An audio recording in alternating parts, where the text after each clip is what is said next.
Copeuch Inversiones, el sitio donde todos pueden invertir, y Universidad Central, 40 años formando personas, presentan Al Pan Pan.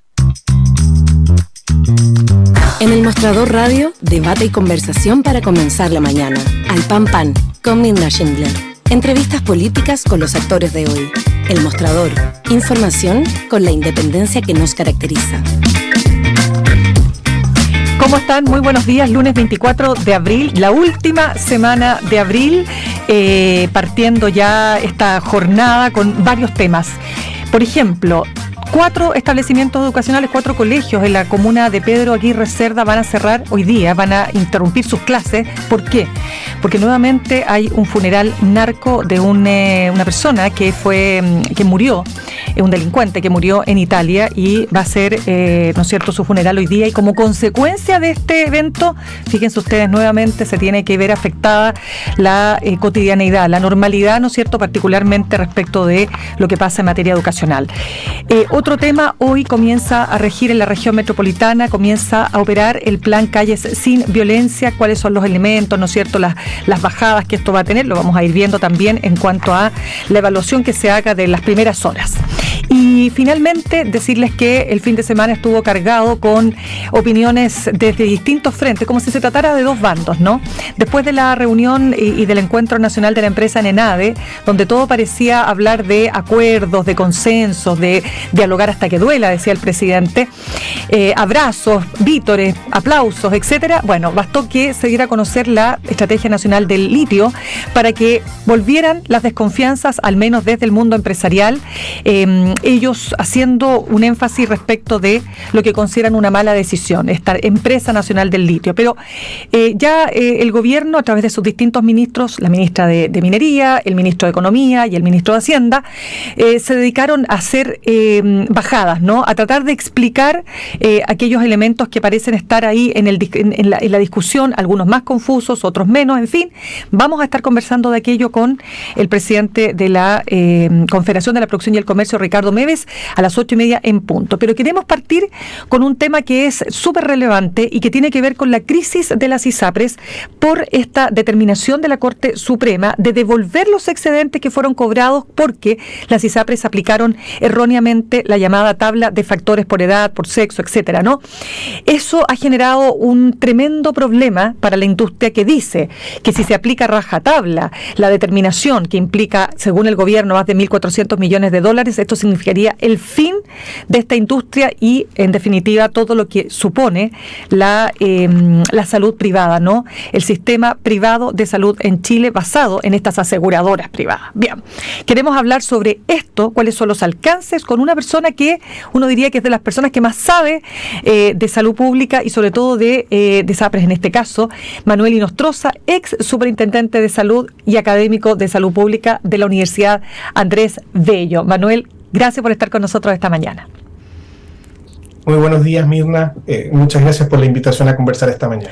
Muchas gracias también a ti. Y partamos entonces por, quiero preguntarte, ¿cómo ves tú este conflicto? Es decir, no se puede desconocer un fallo, o sea, el fallo de un tribunal, más allá, o sea, más aún, el máximo tribunal de justicia determina que se debe devolver los excedentes. Entonces la pregunta es, ¿qué se tiene que hacer, según tú, para que esto no signifique el colapso del sistema, o es inevitable? Mira, efectivamente, el punto de partida tiene que ver con un fallo de la Corte Suprema que ya es cosa juzgada y no hay manera de revertir. Bien o mal, el fallo es aplicación de justicia en nuestro sistema judicial. Ahora, el punto es que la propia Corte Suprema, que también ha reconocido que ella no es un ente técnico capaz de definir los efectos financieros de sus fallos judiciales, se ha dado cuenta también, a parecer, de las implicancias que esto podría tener, y también ha señalado la vocera, al menos Ángela Vivanco, que es miembro integrante de la tercera sala donde se definió este fallo, de que ellas no buscan que el sistema quiebre ni el sistema desaparezca, y que insta al Ministerio de Salud y al sistema a que lleguen a un acuerdo de implementación. Entonces yo creo que ahí está la clave, porque si la propia vocera de la Corte está señalando, miren, bueno, dentro de lo que es la interpretación razonable, busquen un acuerdo que permita devolver algunos recursos que se cobraron según la Corte Suprema en exceso. Y y por lo tanto, pero al mismo tiempo buscar que esto sea viable, creo yo que está abriendo la puerta a un espacio de acuerdo, de implementar el fallo, pero que permita que el sistema siga funcionando. Y creo que ahí hay una oportunidad que se podría empezar a barajar, pero que lamentablemente, aparentemente, por las discusiones políticas que están detrás, esto hasta ahora no ha prosperado como iniciativa de un acuerdo. Manuel, pero pregunta, este cálculo de $1.400 millones que la industria del ISAPRE ha dicho que significaría casi 100 años de utilidad, o sea, imbancable. ¿Este cálculo está bien hecho, es correcto? Solamente desde el punto de vista técnico te pregunto. Mira, lo que pasa es que desde el punto de vista técnico, como te digo, nosotros que hemos estudiado el tema, y cuando digo nosotros, la Universidad Andrés Bello, que tiene un instituto de salud pública que tú muy bien conoces, y también nos hemos coordinado con 6 ex superintendentes más, que hemos coordinado como una mesa de trabajo para estar dispuestos a colaborar con el Congreso y con el gobierno. Hemos determinado que no existe una única interpretación técnico-jurídica respecto de cómo aplicar el fallo. Por cierto que una posible interpretación, aunque el gobierno hasta ahora no quiere reconocer ni paternidad ni maternidad de la cifra, porque en un momento la tiraron, al parecer en una reunión con parlamentarios, y después han querido desconocer la cifra de los $1.400 millones.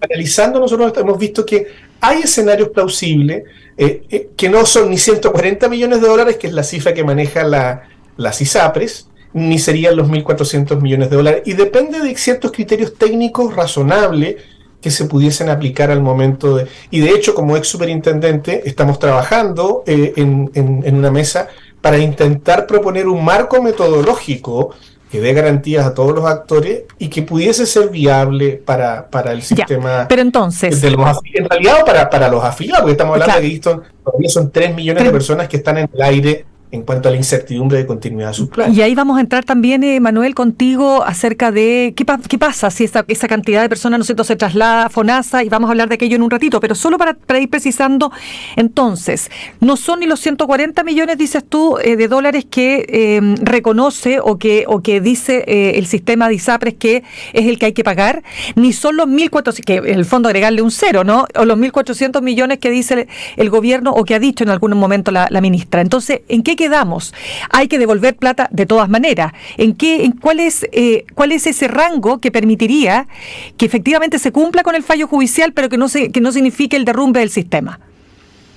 Mira, esa es la fórmula en la que nosotros estamos trabajando. Lo que estamos viendo preliminarmente es que técnicamente es posible considerar fórmulas intermedias. No quisiera quemar ninguna cifra acá ni cometer el mismo error que se cometió, creo yo, cuando se habló de los $1.400 millones, porque se toma como algo ya, digamos, escrito. Y te interrumpo ahí. Te interrumpo ahí. La misma ministra ha dicho, no es negociable la cifra de devolución de las compañías. Sí, pero ella misma dice que ella no reconoce que sean $1.400 millones. Ya. ¿Sí? Ahora, y ha dicho que es una cifra distinta, y de hecho por eso parece que está molesta con la superintendencia, porque la superintendencia lleva 4 meses y medio tratando de calcular la cifra y pareciera ser que todavía no tiene un número, digamos, ¿no? Ya ha trascendido por lo menos esa molestia, pero no reconoce la existencia de esa cifra como tal y que podría ser mucho menos. Ahora, lo que sí ha dicho es que este cálculo aparentemente, que también es una filtración de una nueva cifra demasiado baja de $140 millones, no sería viable. Pero bueno, mira, creo que tú me preguntaste por dónde está la solución. Nosotros hemos dicho que técnicamente hay criterios jurídicos y técnicos que permiten dar, tal como lo ha planteado la Corte Suprema, cumplimiento al fallo, buscando un mecanismo que permita viabilizar los planes. Porque además no se trata aquí de que esto sea utilizar platas del fisco, sino que un poco la misma plata que hoy día pagan los afiliados es la que permite seguir funcionando el sistema, y a nadie se le va a cobrar más, y probablemente a alguien le va a devolver, pero no de la magnitud que hemos estado hablando, Manuel, que hasta ahora es viable el sistema. Claro, pero Manuel, estamos de acuerdo que aquí hay una crisis que no solo arranca respecto de este fallo, sino que es una crisis que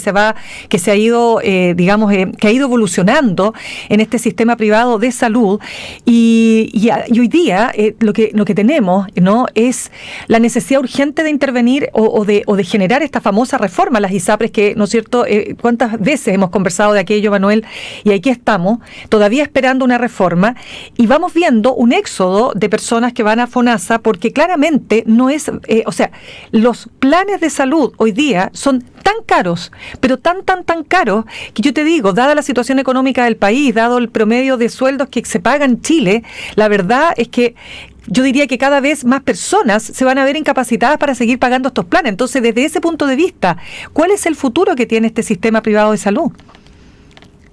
Bueno, que tal como tú lo has dicho y lo conversamos tantas veces tú y yo en diversos programas, la reforma que se debió haber hecho a partir del 2010, cuando se estalla la judicialización tanto de los precios base de los planes como de las tablas de factores de riesgo, llevamos 13 años sin acuerdo político, y al comienzo hubo una responsabilidad propia de la ISAPRES que se opusieron a toda reforma, teniendo un gobierno de derecha que era coherente con sus planteamientos políticos, pero luego cuando las ISAPRES se allanaron a una reforma y estuvieron dispuestas a varias cosas que hemos comentado, plan único, universal de salud, eliminación de las tablas de factores de riesgo, eliminación de la preexistencia, ya en un sector como el que hoy día nos gobierna, un gobierno de izquierda, consideró que era mejor hacer desaparecer la ISAPRES y no reformarlas ni transformarlas. Entonces, ahora, el punto es que esa reforma puede venir si es que el gobierno del presidente Boric finalmente da cumplimiento a su programa, pero lo importante es que esa reforma se haga en el marco de una discusión legislativa, que se haga durante un periodo de transición, pero no en un ambiente de crisis, porque lo que hoy día se está dando es que,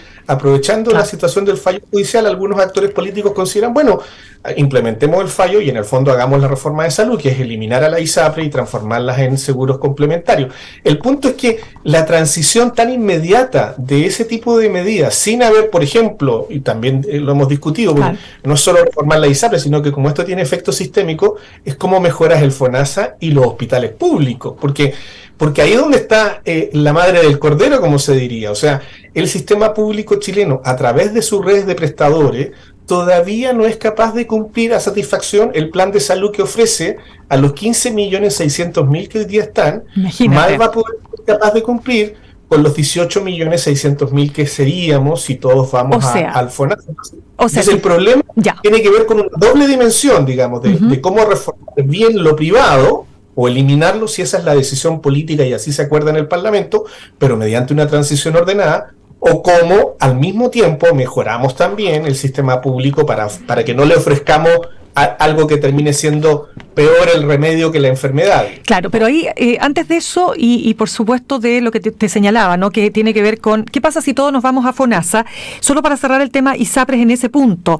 Cuando hablamos de los altos costos que tiene hoy día los planes de salud, bueno, las ISAPRES siempre argumentan que la medicina y la tecnología médica, la biotecnología, etcétera, obliga, y si quieren estar al día, obliga, ¿no es cierto?, a hacer grandes inversiones. Entonces, que los costos están asociados precisamente a aquello, ¿verdad? Y lo que yo te pregunto hoy día, porque ¿qué pasa? Una persona, una familia o una pareja o una persona que pasa, ¿no es cierto?, a la adultez mayor, como se llama, ¿no es cierto?, que cumple más de 60 años, el sistema solito lo expulsa, porque es tan caro lo que le cobran por mantenerse, que finalmente en la práctica se va produciendo, ¿no es cierto?, la migración hacia el sistema de FONASA.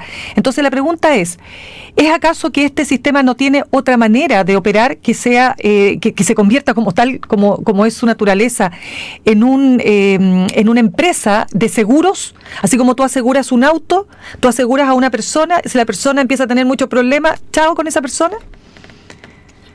No, mira, efectivamente la experiencia internacional, y también lo hemos comentado, hace que, por ejemplo, en Holanda o Alemania o Bélgica, muchos de los países denominados Países Bajos, tienen el sistema de seguridad social mixto, es decir, tienen sistemas de seguridad social estatales o públicos, pero que conviven también con una regulación que permite operar a seguros privados que no tienen selección de riesgo, que tienen solidaridad, que funcionan con un plan único de salud, pero que permiten esta posibilidad de elegir entre un seguro privado y también eventualmente con un seguro público. Y la clave para eso tiene que ver con normas técnicas que en Chile no hemos podido acordar, porque como te digo, llevamos 13 años discutiendo y no ha habido acuerdo en el Parlamento, que es esta idea de un plan de salud universal, un fondo de compensación de riesgo que elimine la preexistencia, que elimine las tablas de factores de riesgo. O sea, hay instrumentos técnicos que permiten transformar la participación de actores privados en algo distinto a lo que tenemos en Chile. Lo hay. El problema es que no hemos llegado a ese acuerdo, por lo que yo te comentaba. Cuando quisimos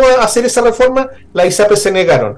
Cuando después las ISAPRES estuvieron vamos con esa reforma. Es la posibilidad de seguir funcionando como entidades privadas de seguridad social. la izquierda dijo, no, ahora queremos ha habido Entonces, una mirada ideologizada, dices tú. La discusión ideologizada se dio por ambos bandos. Por eso te pregunto, de ambos bandos.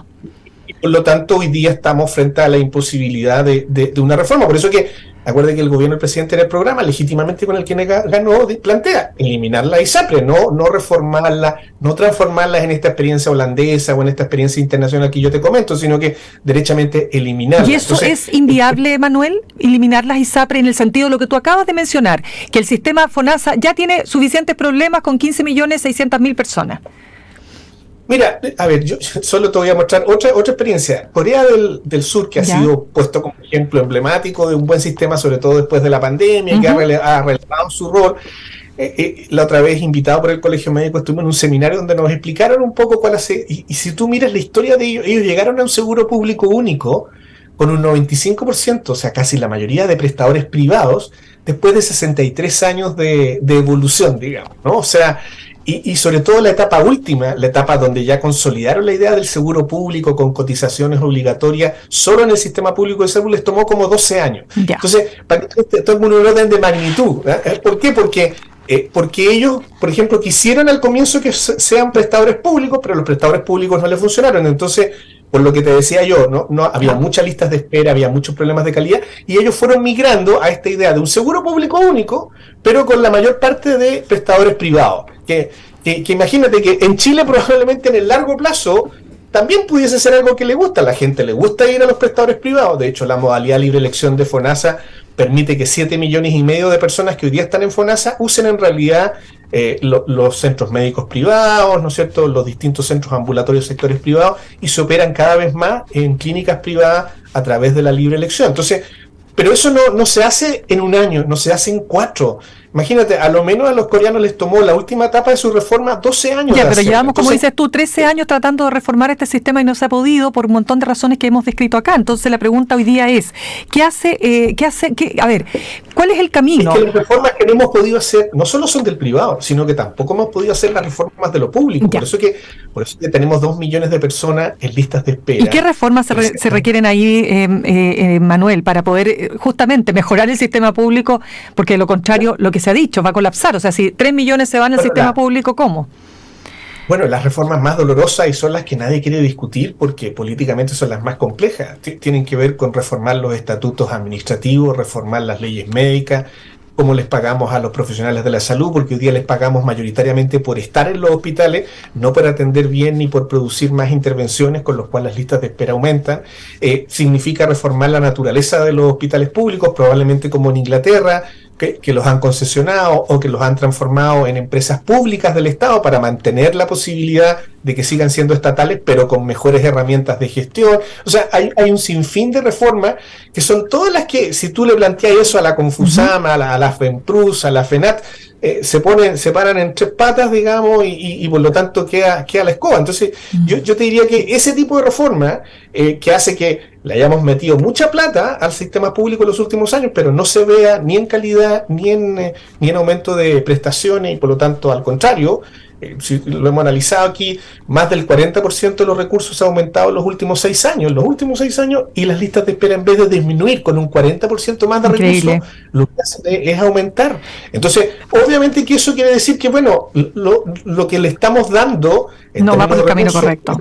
Este problema estructural que tienen los hospitales públicos y prestadores no está dando resultados. Y se requieren este tipo de reformas que lamentablemente en Chile también le hemos quitado el poto a la jeringa por otros problemas políticos, porque ahí no es la asociación de ISAPRE la que se opone, ahí son los gremios de la salud, que sabemos ya que tienen una orientación política más de centro-izquierda, o de izquierda definitivamente, y que se oponen a este tipo de cambios que en otros sistemas se han hecho para mejorar la gestión de lo público. Manuel, y cuando algunos sectores de izquierda ponen el acento en lo que ha sido el famoso el Sistema Nacional de Salud en el Reino Unido, que lo ponen como un ejemplo, no porque no tenga problemas, ¿no? Sin duda que los tiene, pero que por lo menos logra darle a la población una salud ligeramente, o sea, de un nivel hacia arriba de calidad, ¿no es cierto?, y que permite que sea justamente el Estado el que administre esa área tan importante, ¿no es cierto?, respecto de las necesidades de las personas.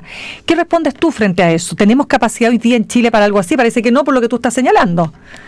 Mira, nuevamente, el problema es que eso podría ser un camino que nos va a tomar un buen tiempo, pero igual aprendamos de la experiencia comparada. Inglaterra pasó, después de la pandemia, de más de 2 millones de personas, perdón, de más de 4 millones de personas en listas de espera a más de 6 millones de personas en listas de espera. Entonces, ¿qué es lo que están haciendo ellos? Ellos están privatizando sus hospitales públicos a través del mecanismo de concesiones. Partieron con un 5% de hospitales concesionados, hoy día van como en un 25% de hospitales concesionados, y aquí hablas de hospitales concesionados y nuevamente en la guerra mundial. Los ingleses están yendo en esa dirección. Y lo que están haciendo también es generando seguros complementarios privados. Hoy día el 25% de la población, que hoy día están en el sistema público de salud, tiene seguros complementarios privados, que están pasando a ser sustitutos del sistema público o complementarios del sistema público. Entonces, lo que quiero decir, mira, si los ingleses están yendo en una dirección un poquito más mixta, ¿por qué nosotros mejorar y transformar la mixtura que tenemos, transformando a los hospitales públicos y transformando a las entidades privadas que tenemos hoy día, ISAPRE, en otro tipo de entidades privadas distintas? Porque probablemente lo que están haciendo muchos países que están teniendo los mismos problemas, están buscando una nueva mixtura de cómo corregir los problemas públicos y fortalecer cierta complementariedad público-privada. Entonces, el punto es que justo cuando los ingleses vienen de vuelta, nosotros queremos ir a la línea pura inglesa, que ya los ingleses no tienen. Perfecto, Manuel, pero entonces esta idea de este FONASA Plus, ¿no es cierto?, de este FONASA, mejor dicho, Premium, ¿no es cierto?, que va a poder recibir a aquellos usuarios de ISAPRE, ¿no es cierto?, esto de que las ISAPRES, como dices tú, esta idea de que se conviertan en seguros complementarios, y fíjate que yo viendo, por lo menos hasta ahora y sacando cuentas, hasta el minuto, una persona que está hoy día en ISAPRE, que puede mantenerse en el sistema, no sé si le conviene mucho este famoso FONASA Premium, porque lo que tienes que pagar en seguro complementario, te lo digo por lo que he escuchado y por lo que le he escuchado también al superintendente de salud, es como que finalmente terminas pagando lo mismo. ¿Estoy equivocado, no, Manuel? Sí, los números un poco no cuadran. ¿En qué sentido? Mira, hoy día el sector público FONASA, en la libre elección, en prestadores privados, cubre, en el mejor de los casos, en promedio, en la parte ambulatoria un 45% y en la parte hospitalaria del orden de un 27-30%. Y el sistema ISAPRE te cubre casi el 70%, 68,9% el año 2021. Por lo tanto, si tú te das cuenta, hay 30 puntos de diferencia entre lo que te cubría el ISAPRE y si te trasladabas al FONASA en libre elección. Entonces, si tú tienes un seguro complementario de ISAPRE y lo pagas en un cierto monto y te trasladas a un seguro en donde el copago que va a tener que cubrir el seguro complementario es 30 puntos o 30 puntos porcentuales más que antes, claramente ese seguro complementario va a subir de precio. Por eso que las cifras de 30 lucas que incluso calcula el director de FONASA se pueden quedar cortas en el valor. Entonces, suma y resta, al final incluso hasta te puede estar terminando costando incluso hasta más caro. Pero por eso te digo, que no es solución. Y por lo tanto tampoco es una solución económica. Y esto tiene que ver, Mirna, con otro dato que se me olvidó comentarte. Sí. Hoy día el gasto de prestaciones médicas en FONASA es 651 mil pesos por persona. Y en ISAPRE, 636 mil pesos por persona. O sea, hoy día el gasto per cápita en prestaciones médicas, sácale la licencia médica, que genera distorsiones por el ingreso, es un poquito mayor incluso en FONASA que en ISAPRE. O sea, si el FONASA fuera un seguro privado y tuviera que cobrarte el valor del plan de lo que hoy día financia, sería incluso más caro que el sistema ISAPRE. ¿Por qué? Porque la presión de costos es tan alta, no para el sector privado, es para el sector salud en general, y es un fenómeno mundial. Por eso es que estamos teniendo problemas en Inglaterra, por eso es que los canadienses están teniendo problemas con listas de espera en Canadá también. Entonces, en muchas partes del mundo, la presión de los costos no están siendo capaces de ser absorbidas, y eso está elevando el financiamiento. Lo que pasa es que en el sector público en FONASA no lo sentimos, porque el 75% del presupuesto se financia hoy día con impuestos. Entonces lo que lo sienten son las personas que pagamos impuestos en nuestra renta anual, y con todas las discusiones tributarias que hemos tenido. Pero si esto se cobrara como un plan de salud, igual como se cobra el de ISAPRE, hoy día el de FONASA, a pesar de que suena muy contrasentido común, saldría más caro que el plan de ISAPRE que hoy día estamos pagando. Sí, ahora de todas maneras no dejemos de dimensionar lo que implica que finalmente prácticamente todas las personas en nuestro país, ¿no? Están en el Sistema Nacional de Salud, o sea, están en FONASA, imagínate lo que estamos hablando. En un 79%. Imagínate. Entonces ahí es donde yo creo que hay que poner también el acento, porque muchas veces las personas que forman parte de FONASA te dicen, pero ¿por qué tanto la ISAPRE? Sí, entendemos que hay un mundo ahí que tiene mucho que ver con otros aspectos, ¿no es cierto?, del fenómeno de la salud en Chile, pública y privada, pero la mayoría de las personas tiene que enfrentar los problemas propios de la salud pública, ¿no? No sé, de estas 15.600.000 personas, ¿cuántas se atienden en el sistema privado de salud, Manuel? Bueno, la estimación es que nosotros hicimos un informe el año 2000, estamos hablando de orden de 7,5 millones de personas que se atienden utilizando la modalidad libre elección, porque FONASA tiene dos modalidades, la modalidad institucional, que es cuando tú te atiendes en los consultorios, te atiendes en un hospital público, y hoy día con la idea del copago cero, con la iniciativa del copago cero del presidente Boric, la cobertura es 100% en todos esos prestadores. Pero si tú te quieres saltar la lista de espera, que es el principal problema que tiene el sistema público, claro, porque no tienes atención, tienes que comprar un bono de la modalidad libre elección y atenderte en los prestadores privados que aceptan esos valores que el FONASA establece, y con esos bonos ir a atenderte por la moda. Pero ahí, como te decía, en la parte ambulatoria, el copago es 55%, el FONASA te cubre el 45%, pero en la parte hospitalaria de cirugía, la tasa promedio ahí es mucho menor, de en torno a un 27%. Hay algunos PAD que se llama pago asociado diagnóstico, que es 50-50, pero en general, utilizando todas las prestaciones que la gente hace en el sector privado, la cobertura hospitalaria es mucho más baja, porque el día cama y el derecho a pabellón tienen valores muy bajos, que es donde se da el mayor costo en es por eso te digo, privado. O sea, es que claro, y tenemos 8 millones de personas que no tienen esa modalidad, ¿no es cierto? Como dices tú, la modalidad, que son parte de la modalidad institucional y que tienen que enfrentar esto, que si te quieres operar una cadera, ¿cuánto puedes esperar? ¿2 años para operarte una cadera, Manuel, en el sistema público?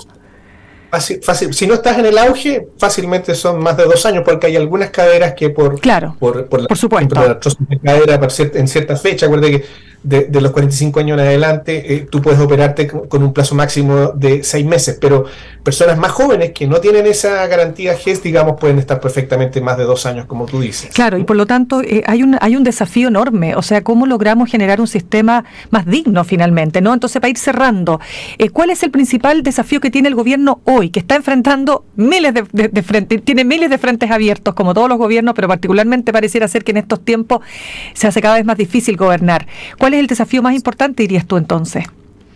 Sí, mira, yo diría que el desafío más importante es tratar de neutralizar la crisis que hoy día podría implicar en todo el sistema la caída de la ISAPRE. Yo creo que quienes piensan que darse el gustito de cumplir el programa de gobierno generando esta caída abrupta del sistema le va a agregar un frente político adicional que yo creo que va a ser inmanejable. Si ya la situación política es inmanejable para este gobierno en muchos frentes, como tú muy bien dices, abierto, agregarle el frente de la salud, donde está la vida de las personas muy cotidianamente, puede aumentar las listas de espera, porque gente se va a quedar sin sus tratamientos médicos, sería una torpeza mayúscula en mi opinión, y creo que habría que abrirse a una fórmula en la que nosotros estamos dispuestos como ex superintendente y como académicos a colaborar en buscar alguna fórmula que, teniendo validez jurídica y técnica, permita salvar la crisis, y después de salvar la crisis, si en 6 meses más, 7 meses más, salvada la crisis, se ordenan las aguas como para que el gobierno intente hacer una reforma, bueno, discutir una reforma, pero discutirla con la tranquilidad que merece un debate parlamentario, y ojalá que lleguemos al acuerdo que no hemos podido hacer en estos 13 años. Bien, pues, Manuel Inostroza, ex superintendente de salud, académico de salud pública de la Universidad Andrés Bello, muchísimas gracias por haber estado con nosotros esta mañana. Muy buenos días, que estén muy bien, Mirna, gracias. Cuídate mucho. Saludamos a nuestros auspiciadores. Copeuch Inversiones te ayuda a cumplir tus metas desde 1.500 pesos y con una comisión que se acomoda a tu bolsillo. 100% digital, fácil de usar, te acompaña y con el completo control de tus fondos. Copeuch.cl, el sitio donde todos pueden invertir. Universidad Central, 40 años formando personas. Ven a vivir la experiencia USEN para los que buscan avanzar. Posgrados USEN, acreditada y adscrita a gratuidad. Conoce más en posgradosusen.cl. Nos vamos a ir un pequeño corte y al regreso vamos a estar conversando con el presidente de la CPC, de la Confederación de la Producción y el Comercio, Ricardo Meves. En instantes, una nueva entrevista en Al Pan Pan con Mirna Schindler por El Mostrador Radio.